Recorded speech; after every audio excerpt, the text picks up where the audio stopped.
And here we are, folks, jumping into map number 1 between these two players, spawning in the bottom left.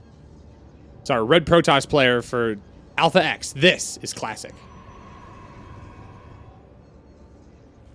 And spawning in the top right for Dragon Phoenix Gaming, our blue Zerg player. This is Rogue.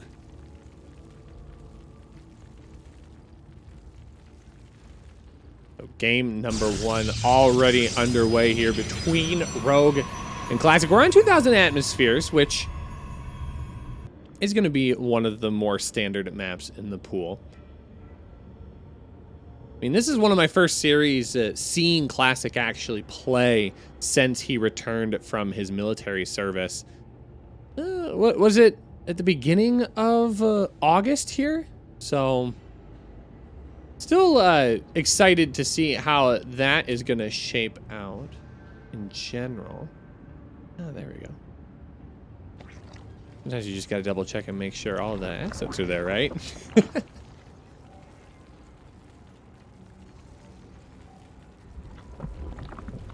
And of course, going up against a player like Rogue makes life a bit more interesting. Rogue, of course, one of the greater Zerg players in the Korean scene, possibly in the running for maybe one of the greatest Zerg players of all time, has shown some wonderful, outstanding games as of late.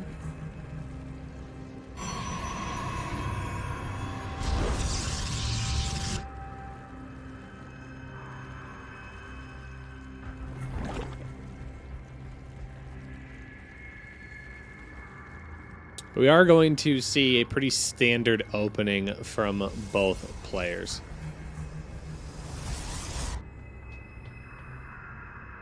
Classic going to do what he needs to keep it scouting here.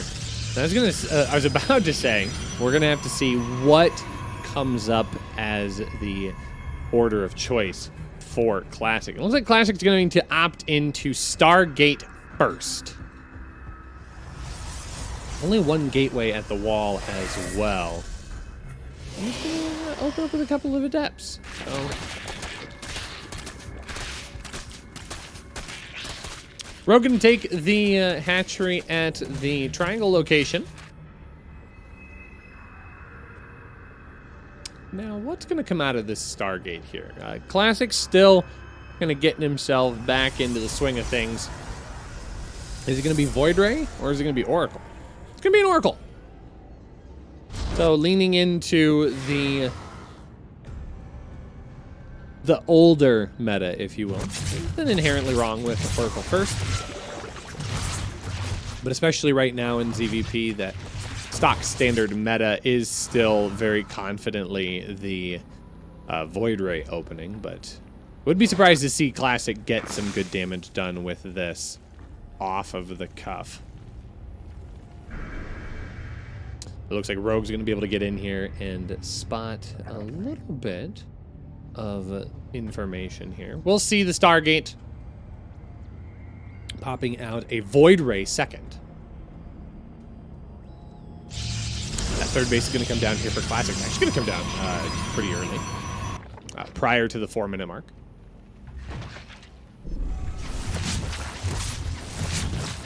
Queens are going to be in a really good position, though, to defend against this. Oh, Classic's going to lose his Oracle.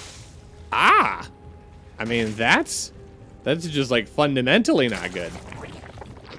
He loses, he gets an exchange for it, 3 drones, but 3 drones at fair exchange it does not make. It is going to be Oracle into Void Ray into the ground transition, so we're going to see Twilight Council and Forge come down back behind this, so a commitment into ground forces. And pick up that additional gateway productions as well. So 2 warp gates here alongside 2 additional warp gates. What do we have coming out of Rogue right now? Rogue just working on his drone production, still working out that 3rd base. A layer's about 80% done. We do have a Roach Warren as well on the way. So all in all, things are just moving along very quickly.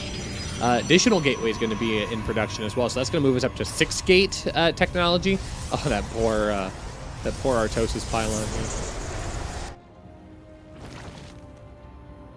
Roche Warren is now going to pump out Glitter Reconstitution. What's our queen count at? I feel like we're still producing a lot of queens. 7 queens, 3 more in production.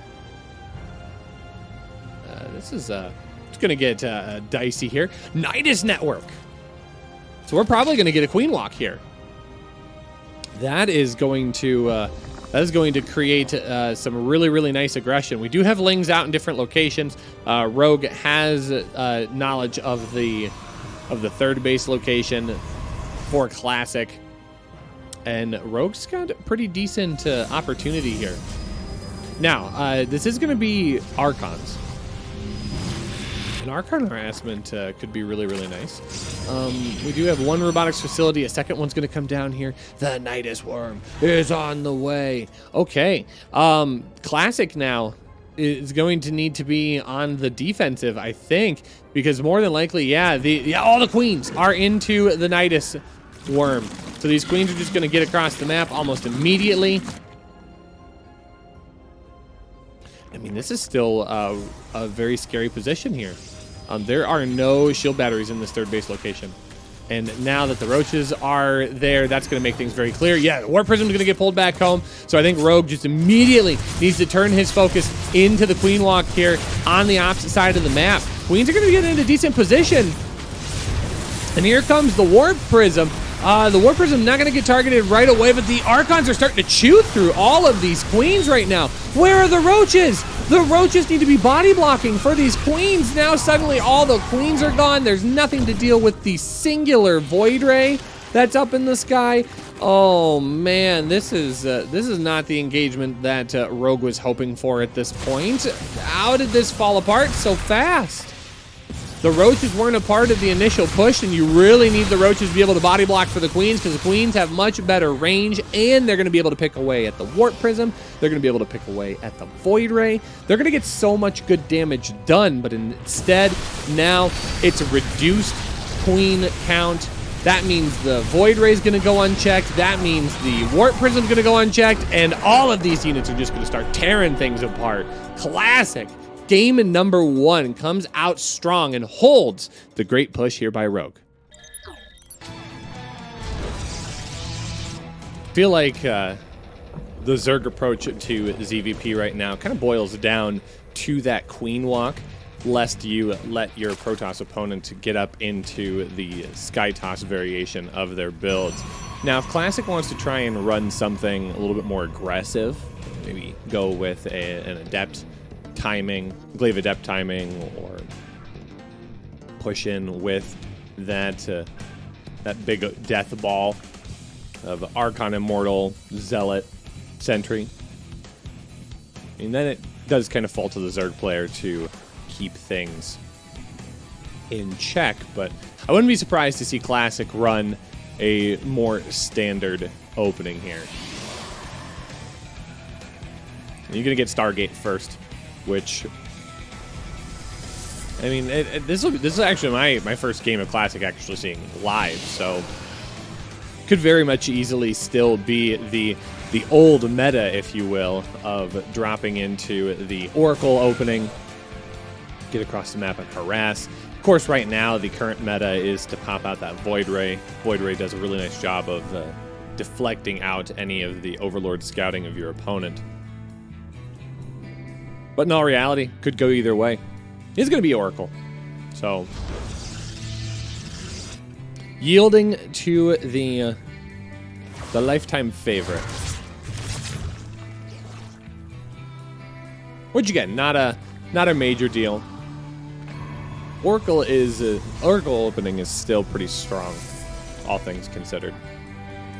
But Rogue's already down to his 3rd base location. We are at the Triangle location, so not going to take advantage of the 3 o'clock position on the map.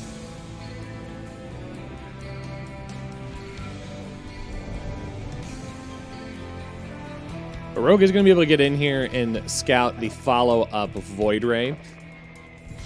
Third base does go down also relatively early, hitting before that 4-minute mark.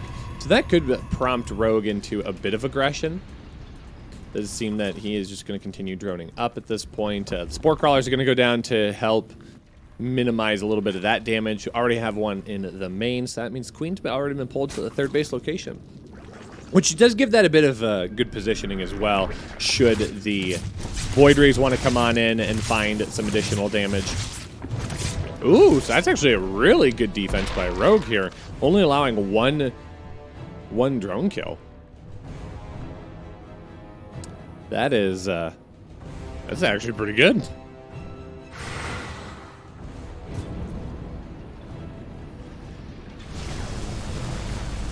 That's actually really, really good.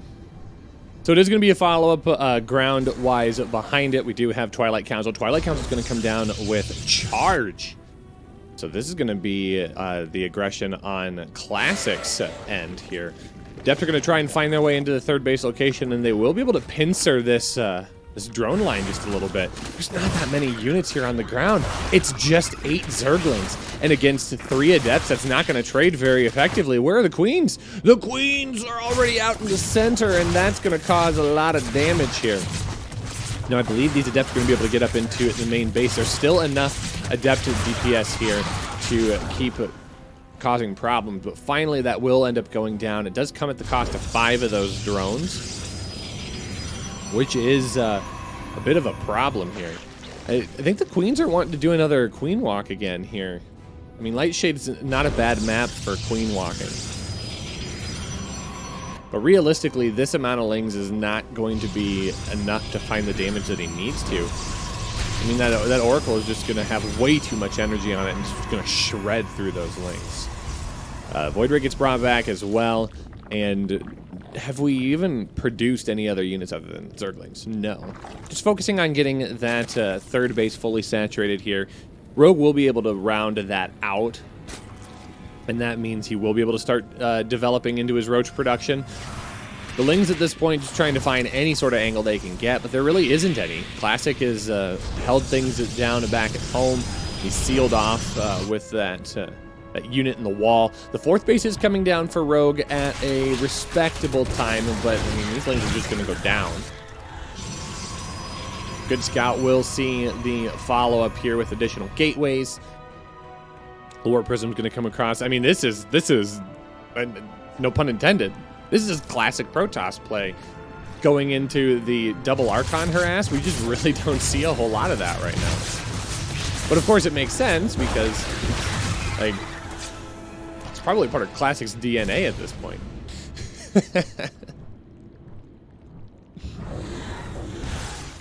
Of course, we have Psystorm coming down. Spire is going to be finishing up here in just a little bit of time alongside the +1 missile attack.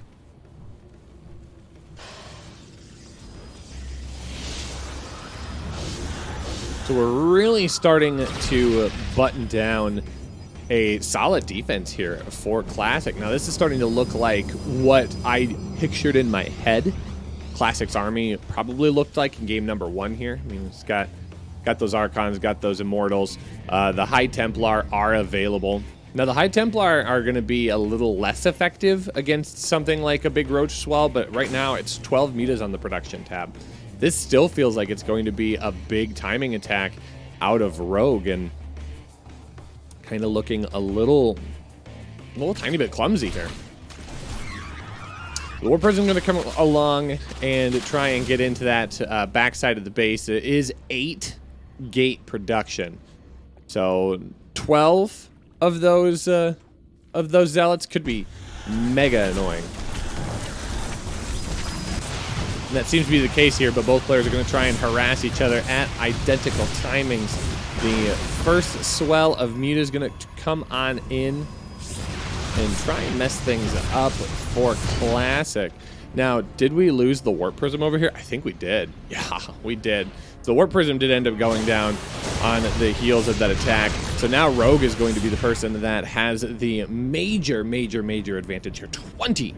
20 workers have gone down to the 3 drones of Rogue.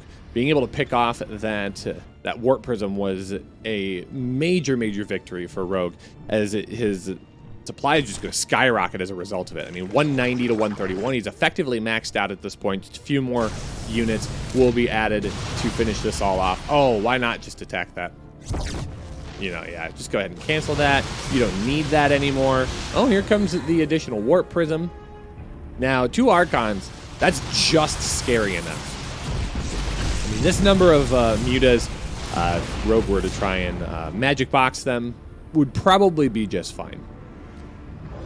But there's no reason to soften up your entire mutaflock for no reason. He really wants that. Oh, okay, yep, there we go. There's the bravery I was talking about. Good magic boxing here by Rogue, and now he's going to be able to work away at that Forge. He just depowers it, doesn't want to spend the time trying to get on top of it, so now he's just going to shut it down. This is going to be additional workers that have gone down. The Phoenix count's not quite high enough, but the Storms are pretty juicy here. Rogue having to split up those mutaflock.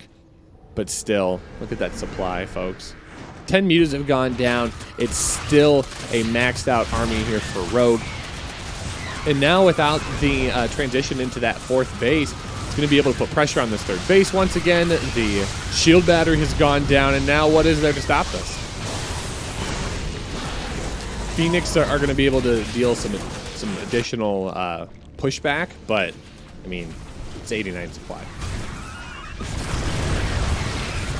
Gosh, there's so many Immortals.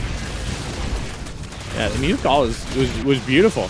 This feels like a direct response to game number 1. Because the Muta count is high enough.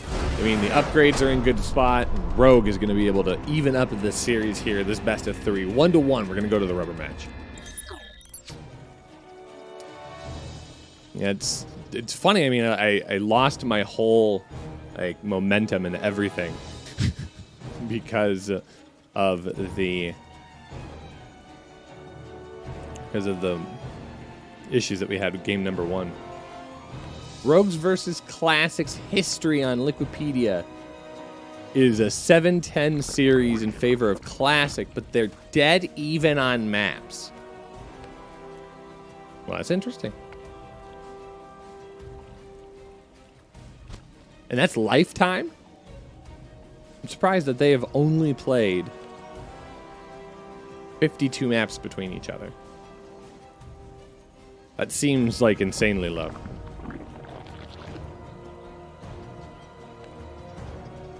But anyways, but thank you, Cynical Death, for the beautiful amount of context and information here. So this is a GSL style tournament.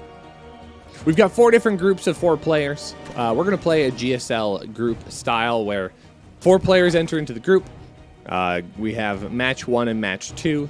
We have a winner's match. We have an elimination match, and then we have a decider match. And 2 players will advance out of the group. So all of these will be best of 3s today. So we're already starting off with a longer series, which is totally fine. Classic going to go into Stargate once again. I would love, personally, I'd love to see this pop out a Void Ray. I think that might be a better choice here on Juggernaut. I think where my heart tells me Void Ray, my brain tells me Oracle.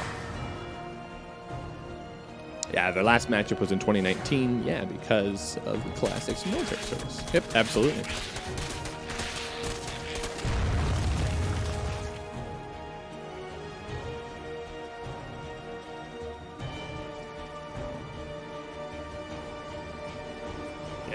There's that Oracle.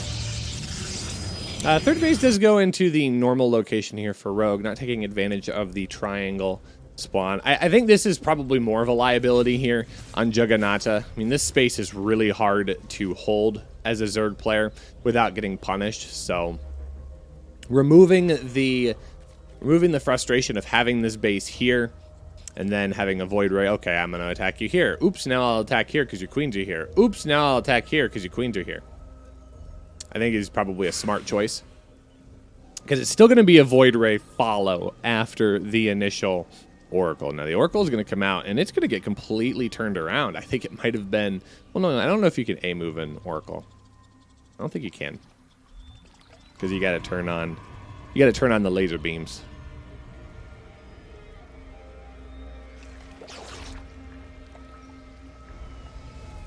But it's going to be similar timing here on the Nexus. Oh, I was actually kind of thinking that, I mean, oh, this is great micro here. I was kind of thinking that possibly this Nexus might just get canceled because the Adept is going to be a bit too far away to try and defend, but instead Rogue wants to get the Adept kill, and I think he's going to lose a majority of the Lings as a result, but nothing too outstanding right now. Roach Warren's going to be finishing up here for Rogue.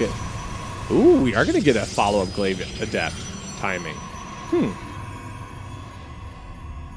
I mean, I like the idea and concept, but I'm thinking this is possibly not going to be as effective as it otherwise could be. I mean, the Roach Warren's already done.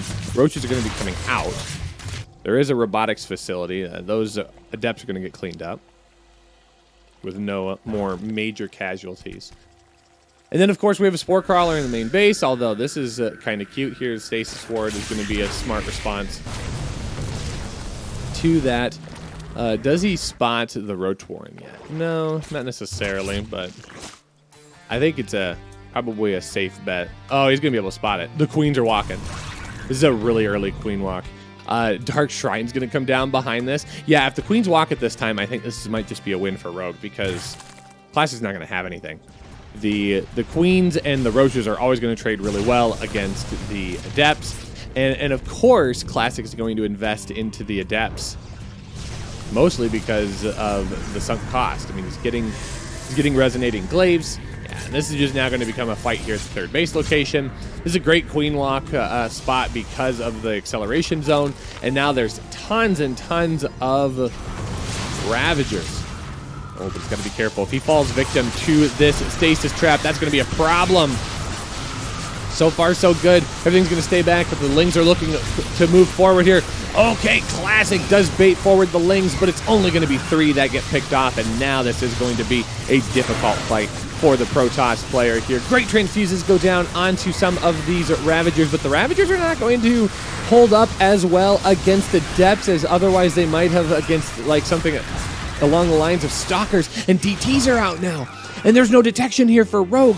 Has Classic held this alongside the push? I wish Rogue would have kept more of a composition of Roaches into this mix because those would have been able to hold off so well against the Adepts, and the Adepts are now just going to roll out here.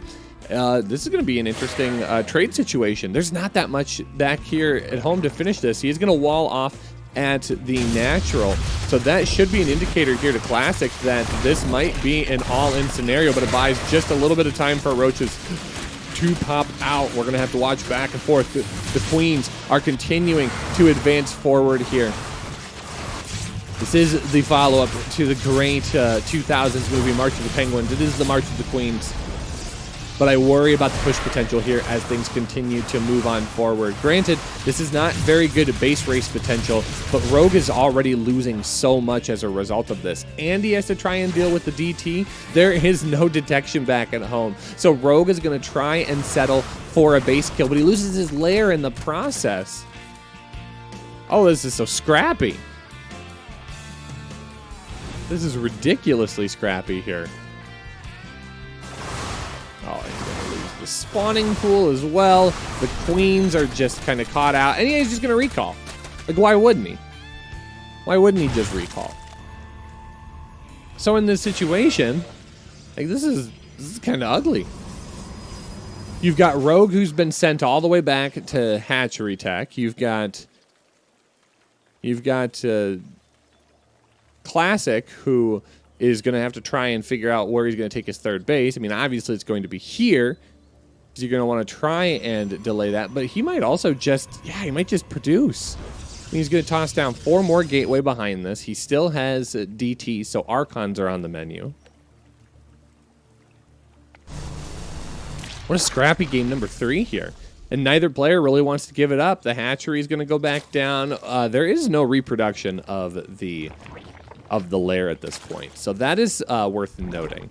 Oh, mostly because it was the spawning pool that went down. Yeah, I mean, that is brilliant. That's brilliant play here by Classic to get what he needed. He beat down the front door.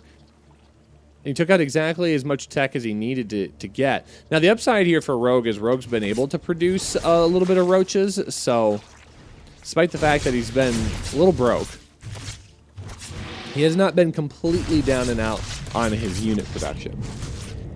But this is not good. This is not good. Income advantage graph shows an interesting tale here. Rogue rescuing his economic advantage for sure.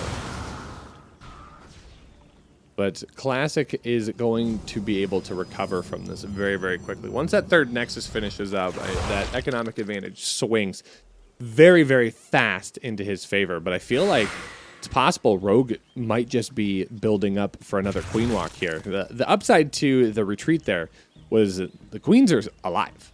Oh, no. There's going to be no Queen Walk. The Queens are going to need to be on the defense here.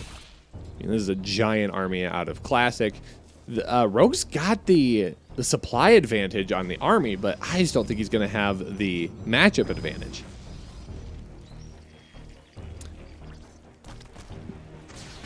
Okay, it's going to be the Concave of the Century. The first Guardian Shield comes down. It's a great force field on the high side of this army. He's going to be able to zone just about everything out. He should just back up here, but instead he is going to try to continue pushing on forward. Additional Warpins come in from the Warp Prism along the backside. So far, this army is trading relatively well here. For Rogue, the supply is dwindling just a little bit, and as it gets closer and closer, this Warp Prism is going to come into range, and it is going to have to pick up and move away. Right now, Classic is on the run. Look at all these Ravagers. The Queens are still alive. I think that is the biggest component of this hold, is that the Queens are still available. So that means more transfuses. If he wants to try and turn that into any index, he absolutely could.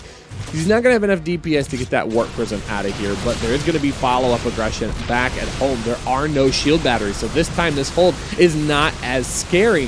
The Void Ray is going to get picked off by Biles as well, which is a great exchange, and this battle goes a little bit better here for Rogue, mostly because it's largely Stalker composition at this point. The Immortal's not going to trade as well. The Stalkers do not trade as well. This army is just about done, and Rogue, with a 72 army supply advantage here, is about to break through here at the third base location. Lings are going to come streaming on in as well, and that, I think, might be it. Rogue has done it. GG is called, and Rogue with the major hold, keeping the Queens alive and pushing back across the map, but he clears the series 2-1 over his opponent Classic.